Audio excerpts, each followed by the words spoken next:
Me gustaría comenzar con una parte que no suele caer preguntas de lo que es anterior a la Constitución, ni de los antecedentes, ni la parte histórica, eso no entra nada, pero la verdad que es curioso y me parece interesante para después comprender mejor cómo están las cosas puestas en la Constitución y por qué la escriben y algunas la repiten tanto, algunos conceptos vienen tan repetitivos, ¿no?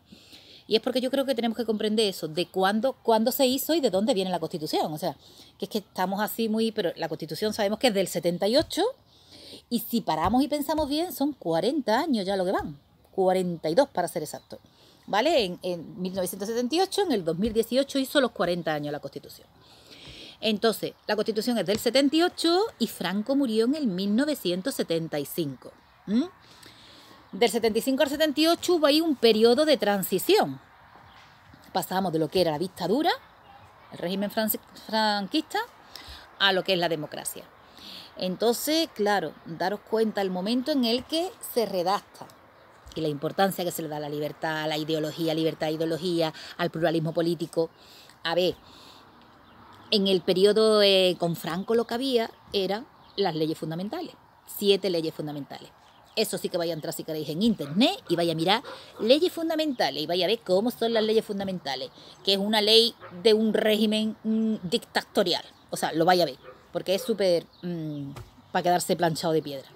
Entra y lo veis. Eso es lo que existía, 7 leyes fundamentales y eso es lo que regían el Estado. Vale. Después de las 7 leyes estas fundamentales, una vez que muere Franco, bueno, a ver, Franco nos muere el 20 de noviembre del 75, ¿bien? Después de morir Franco, antes ya él había decidido quién iba a ser rey de España. Había decidido que iba a ser Juan Carlos I de Borbón. Pues todo el poder que tenía Franco pasó al rey Juan Carlos. Muere el 20 de noviembre Franco y 2 días después proclaman rey a Juan Carlos I. Pero un rey con todos los poderes que tenía Franco, se lo dejan. O sea, el rey Juan Carlos estuvo ahí durante la transición con un monarca absoluto. Tenía todos los poderes del Estado. A partir de la Constitución, ya vemos que la Constitución le da otro lugar. El lugar que tiene hoy en día, ¿vale? Con no tiene el poder, ya es una monarquía parlamentaria, ya es otra historia. Pero antes de la Constitución, ahí Juan Carlos tenía todo. Todo estaba en sus manos. Bueno, entonces muere Franco y a Juan Carlos le queda como finalidad, como objetivo, él lo que tiene es llevar a España hacia una democracia, porque ya éramos los últimos. Ya Alemania llevaba no sé cuántos años, después del régimen, después de la dictadura, llevaba ya no sé cuántos años en democracia, fue de las primeras, Francia, Italia, hasta Portugal 2 años antes que nosotros, o sea, todos, nosotros éramos los únicos que seguíamos ahí agarrados con Franco, ¿no? Pegados al franquismo. Entonces, ¿qué sucede? Que Juan Carlos llega con que, claro, Franco muere, pero siguen siendo las cortes franquistas. El presidente del gobierno sigue siendo presidente con el rey. Entonces, bueno, a los pocos meses el presidente ya dimite porque no cuaja, o sea, las ideas suyas no eran para llevar a una democracia. Entonces el rey ya lo que hace ahí es coloca a Adolfo Suárez, una figura que fue importante para llevarnos a lo que es la elaboración de la Constitución, ¿no? Entonces, con Adolfo Suárez ya sí se aprueba lo que es la ley, la octava, le llaman la octava ley fundamental, porque la aprueban las Cortes franquistas, aunque Franco haya muerto. Pero es una ley que es ley para la reforma política. Esta ley ya daba paso, rompía con todo el régimen anterior, costó aprobarla.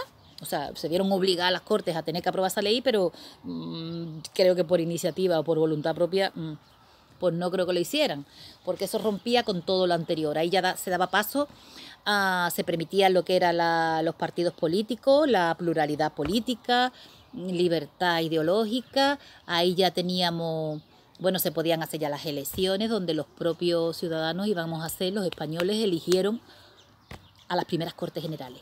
A raíz de la ley esta para la reforma política, que le llamaban octava ley fundamental, como he dicho, pues después de esto lo que tenemos es que se celebran unas elecciones generales donde por primera vez, después de que Franco, o sea, desde que pisó Franco el poder, es la primera vez que los españoles eligen a sus representantes en las Cortes Generales. Vuelve a salir el partido de UCD, que era Unión de Centro Democrático, con Adolfo Suárez, ¿va? Con lo que ya tenemos unas Cortes Generales que ya sí han sido elegidas por los españoles, Tenemos como presidente a UCD, porque sacó mayoría y, bueno, ganó con bastante mayoría. Y a raíz de ahí se forma lo que es una comisión constituyente, que está formada por 7 personas, en representación en proporción a lo que había sido elegido, a lo que habían salido en las elecciones generales. Se forma una comisión que es la encargada de elaborar el texto constitucional. Esta comisión está formada por 7 personas. A estas 7 personas se les llama los padres de la Constitución, que también podéis mirar e investigar por ahí.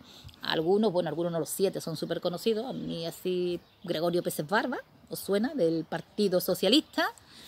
Está Fraga, que después también se presentó por Alianza Popular. El Partido Comunista llevaba Soler, no me acuerdo cómo se llamaba, Soler no sé qué. Santiago Carrillo también apoyó, pero no es uno de los padres de la Constitución. Ahí lo tenéis, lo podéis mirar. Eso es ya también a título así de información, curiosidades vuestras. Y estas personas se encargaron de elaborar su texto. Bueno, tenían unas ganas, estaban ansiosos de tener por fin una Constitución y de poder entrar en lo que es democracia y de lleno ya por fin, ¿no?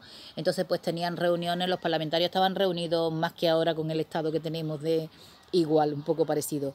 Se dice, si leéis por ahí, que por las tardes, por las noches, días de fiesta y todo eran reuniones a ver si por fin la Constitución salía de una vez ya para adelante. Y por fin, el 31 de octubre, no sé si tengo así como anécdota que contar algo más, pero todo esto para que de verdad os metáis, intentéis un poco, si investigáis por vuestra cuenta, en los momentos en los que estaba el país y en los que estaban los españoles, ¿no? Ahí la ambigüedad esa de hemos pasado de una dictadura ahí, que bueno, que Franco decían que a última hora era Franco, estábamos ahí, ¿vale? De ahí a vernos sueltos, libres y a tener ya nuestra Constitución, pues vaya tela, el cambio que había, ¿no? Un cambio bien grande. Entonces ya por fin el 31 de octubre de 1978, en la primera fecha a recordar, es cuando las Cortes Generales aprueban el texto constitucional, ¿vale? Aprueban el texto constitucional, pero la aprueban el Congreso, en el Congreso y el Senado. Sabéis que están en edificios diferentes. Bueno, pues la aprueban las Cortes Generales el mismo día. Es simultáneo, pero cada uno en su cámara. El Congreso la aprueba por una parte y el Senado la aprueba por la otra. Tenemos que el 31 de octubre la aprueban las Cortes Generales. El 6 de diciembre se somete a referéndum y el pueblo también la ratifica. El pueblo español también quiere la Constitución. Tenemos aprobado ya por las Cortes Generales y por el pueblo. ¿Qué nos queda? Pues el rey, sanción y promulgación. La sanción y la promulga el 27 de diciembre. Esto lo hace, esta sanción y promulgación es también ante las Cortes Generales. Pero ante las Cortes Generales juntitas esta vez, en sesión conjunta, ¿vale? Se reúnen todas juntas y delante de ellas el rey la sanciona y la promulga. Esta es la fecha a recordar. A recordar no, a que te pueden preguntar sin decir nada. Decir, ¿la Constitución de qué fecha es? 27 de diciembre, que es el día en que la sanciona y la promulga el rey. Después te pueden preguntar qué día la aprueba las Cortes o qué día es el referéndum. O la última fecha que nos queda. ¿Qué día es cuando entra en vigor y cuando se publica en el boletín? Bueno, pues se publica en boletín el mismo 29 de diciembre y el mismo 29 entra en vigor. Digo el mismo no, porque el 27 es cuando la sanciona y el 29 es cuando la entra en vigor y se publica. O sea, se publica y entra en vigor, al revés. Vale, hay una anécdota ahí, la cuento por si os sirve también. El 27, que es cuando la sanciona el rey, pues fíjate, del 27 saltamos al 29, que es cuando se publica en boletín. ¿Y por qué? Pues dicen algunos que porque el 28 de diciembre, sabéis que son los santos inocentes, pues no sé si le querrían poner por evitar alguna broma o algo con la Constitución, ¿no? La del 1812, que fue el 19 de marzo, le decíamos la Pepa, la Constitución la Pepa, pues a lo mejor esta le hubieran gastado alguna broma. La cosa es que del 27 de diciembre, que es cuando la aprueba el rey, saltamos al 29 para publicarla en el boletín y entra en vigor. Y aquí tenemos lo que son las fechas de la Constitución. Bueno, y una vez que tenemos ya Constitución, ya la tenemos aprobada, nuestra Carta Magna, que también le llaman, ¿vale? Una vez que tenemos aprobada nuestra Constitución, pues ahora nos es muy fácil ver sus características, ¿vale? Las características, como hemos visto, fruto del consenso. Bueno, antes de entrar a las características, me viene también, a ver, también quiero poneros un poco, porque es lo que digo, cuando intentáis meterse en el papel de lo que estamos viendo, siempre va a resultar mucho más fácil.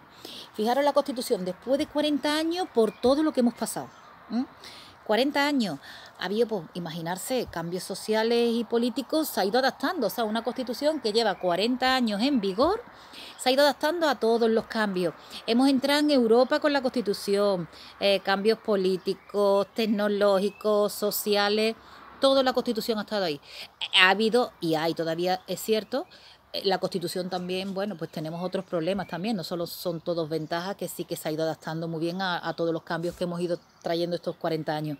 También es verdad que, bueno, hay corrupción, que hay muchos problemas que quieren algunos modificar la Constitución, o sea, hay cosas que no son ventajas, también hay inconvenientes. Lo que pasa que es verdad que todos esos inconvenientes y todas esas, las ventajas son ventajas y los inconvenientes, ¿cómo se solventan? Bueno, pues la Constitución te lo permite, yéndose a la Constitución, sin saltarse el proceso constitucional. O sea, quiero decir, porque también hay temas ahora con el tema del territorio, que si las autonomías, en todo lo que hemos entrado, todo lo que hemos pasado, que ha pasado por España en estos 40 últimos años. De no tener nada a tener las autonomías que tenemos, a que el territorio se nos ha dividido. Bueno, no se nos ha dividido, eso es lo que pretenden ahora, que quieren dividir. No, España sigue siendo única, pero con sus autonomías. Y todo lo que va sucediendo, todos los conflictos, todas las cositas que vamos viendo, siempre es como recurrimos a la Constitución para salir de dudas, siempre la tenemos ahí de referente. Bueno, no me enrollo con esto, pero no sé, como que uno se puede ir y puede divagar, ¿no? Como diciendo la importancia de la Constitución, pues sí que lo es bastante. Entonces ya la tenemos aquí, ¿vale? ¿Y ahora qué? Pues ahora no es fácil, ahora las características. ¿Qué características la Constitución escrita? Lo sabemos, es una Constitución escrita. Hay otras constituciones anteriores que no fueron escritas, esta es escrita. Es extensa, es de las más largas, tan solo hay una más larga, es la segunda más larga, o sea, es una Constitución extensa. Consensuada, la palabra consensuada nos debe ya de resultar, ha sido pactada, consensuada entre todos los partidos políticos. Abierta y ambigua, fijarse que es abierta y ambigua. Claro, ambigua, ¿cómo no va a ser ambigua? Se dejan las